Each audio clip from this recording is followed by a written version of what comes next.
नमस्कार. आज आपण जरा शेतीच्या भविष्यात डोकावूया. म्हणजे तंत्रज्ञानाच्या मदतीने काय काय बदल होऊ शकतात यावर बोलूया. हो, नक्कीच. आपल्याकडे शेतीतील नवीन तंत्रज्ञान 2025चा वेध असा एक अहवाल आहे. त्यात बरीच माहिती दिली आहे की 2025 पर्यंत शेती कशी बदलू शकते. तर आजच्या आपल्या सखोल चर्चेत आपण बघूया की यातले सगळ्यात महत्त्वाचे तंत्रज्ञान कोणते आहेत आणि त्यांचे फायदे काय आहेत ते समजून घेऊया. बरोबर. सुरुवात एका इंटरेस्टिंग गोष्टींनी करूया का? प्रिसिजन ॲग्रिकल्चर म्हणजे स्मार्ट फार्मिंग असंही म्हणतात त्याला. हो, प्रिसिजन ॲग्रिकल्चर. काय आहे नक्की स्मार्ट फार्मिंग किंवा प्रिसिजन ॲग्रिकल्चर? अगदी सोप्या भाषेत सांगायचं तर शेतीत अचूकता आणणं.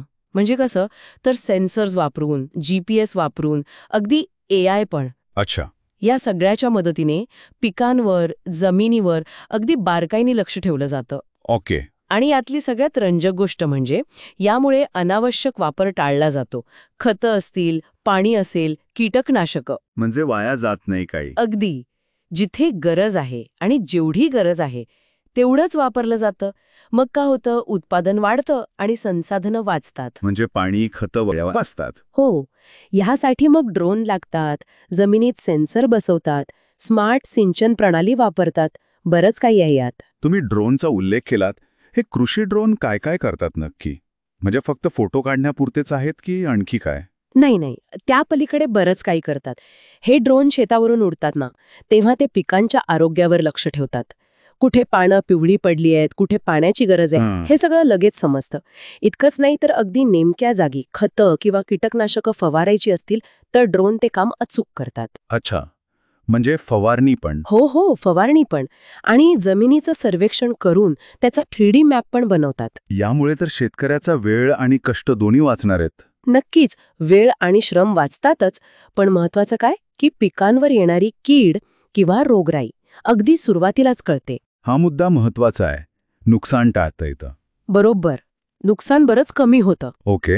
म्हणजे ड्रोन आकाशातून सगळी माहिती गोळा करतात, पण जमिनीवर प्रत्यक्ष काम करण्यासाठी किंवा निर्णय घेण्यासाठी इथे मग AI आणि रोबोटिक्स येतात का? अगदी बरोबर पकडलंय. ड्रोन आणि सेन्सर्स जी प्रचंड माहिती गोळा करतात ती AI वापरून प्रोसेस केली जाते. AI म्हणजे कृत्रिम बुद्धिमत्ता. ती मग काय करते, पिकाचं उत्पन्न किती येईल याचा अंदाज बांधते. अच्छा. हवामान आणि पिकाची स्थिती बघून रोगांचा धोका आहे का हे ओळखते. एवढंच नाही तर शेतकऱ्याला मोबाईल ॲपवर त्याच्या शेतीनुसार सल्ला पण देते. पर्सनलाइज्ड सल्ला मिळतो म्हणजे? एक्झॅक्टली.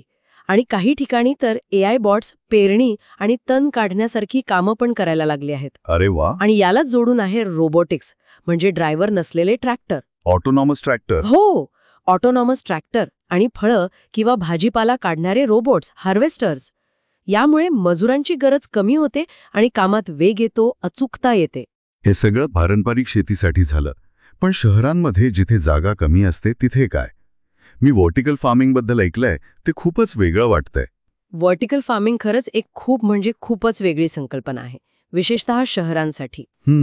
यात काय करतात तर इमारतींमध्ये किंवा मोठ्या कंटेनर्समध्ये एकावर एक थर रचून म्हणजे उभ्या पद्धतीने पिकं घेतात. मातीशिवाय? हो, बहुतेक वेळा माती नसतेच. हायड्रोपोनिक्स म्हणजे पाण्यात वाढवतात झाडं, ज्यात पोषक तत्व मिसळलेली असतात. ओके. आणि एरोपोनिक्स म्हणजे मुळांवर पोषक तत्वांचं धुकं फवारतात. इंटरेस्टिंग. आणि यात IoT सेन्सर्सचा पण वापर असतो असं ऐकलंय. IoT म्हणजे काय नक्की?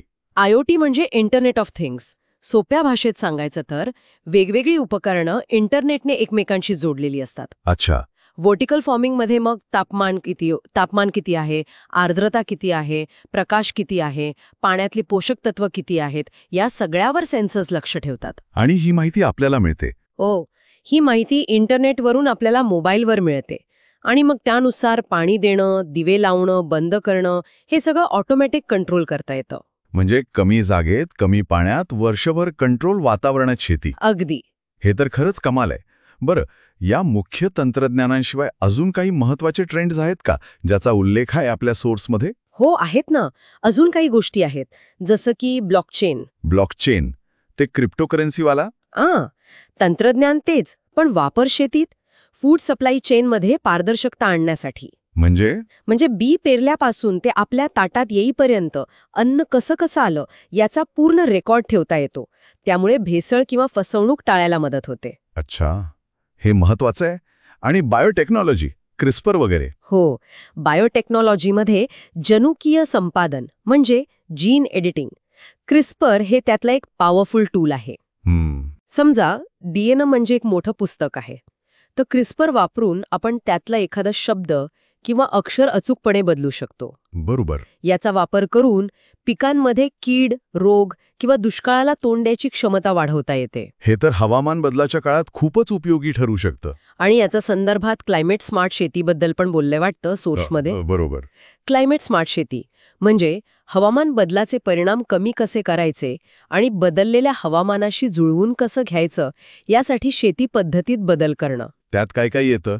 त्यात मग दुष्काळ सहन करणारी बियाणं वापरणं, पाण्याचा अगदी जपून वापर करणं, जमिनीचं आरोग्य चांगलं ठेवणं, हवामानाचा अचूक अंदाज देणाऱ्या प्रणाली वापरणं, हे सगळं येतं. आणि या सगळ्यासाठी शेतकऱ्यांपर्यंत माहिती पोहोचवणं पण महत्वाचं आहे, नाही का? मोबाईल ॲप्स वगैरे. नवीन तंत्रज्ञान, सरकारी योजना, सगळी माहिती शेतकऱ्यांपर्यंत पोहोचवतात. अगदी सहज उपलब्ध होते माहिती. तर मग या सगळ्याचा मिळून काय परिणाम दिसतोय शेतकऱ्यांसाठी आणि एकूण अन्न उत्पादनासाठी? काय अर्थ याचा? एकत्रितपणे बघितलं तर अनेक चांगले बदल घडत आहेत. एकतर पिकांचं उत्पादन आणि दर्जा दोन्ही वाढतोय. पाणी, खतं यांसारखी जी संसाधनं आहेत ती जास्त इफिशियंटली वापरली जात आहेत, बचत होतीये. मजुरीचा खर्च पण कमी होत असेल रोबोटिक्समुळे? हो, मजुरीचा खर्च कमी होतोय, अन्न सुरक्षा वाढायला मदत होतीये आणि सगळ्यात महत्वाचं, शेतकऱ्याला अचूक डेटा मिळतोय. अच्छा. त्यामुळे तो जास्त चांगले निर्णय घेऊ शकतो, तेही वेळेवर. हे ऐकून एकदम स्पष्ट होतंय की तंत्रज्ञान शेतीचं रूप पूर्णपणे बदलून टाकतंय. तिला जास्त उत्पादनक्षम, जास्त कार्यक्षम बनवतंय आणि पर्यावरणासाठी पण चांगलं आहे. अगदी खरं आहे. भविष्यातली शेती ही ज्ञानावर आधारित असेल आणि तंत्रज्ञानाने सक्षम असेल, यात शंका नाही. ही चर्चा आपण आता संपवतोय, पण एक विचार मनात राहतोय. शेतीतलं हे सगळं तंत्रज्ञान फक्त उत्पादन आणि कार्यक्षमता वाढवण्यापुरतंच राहील की त्याचा शेतकऱ्यांच्या प्रत्यक्ष जीवनावर, त्यांच्या आर्थिक स्थितीवर आणि एकूणच गावाकडच्या अर्थव्यवस्थेवर कसा आणि किती खोल परिणाम होईल यावर नक्कीच विचार करायला हवा.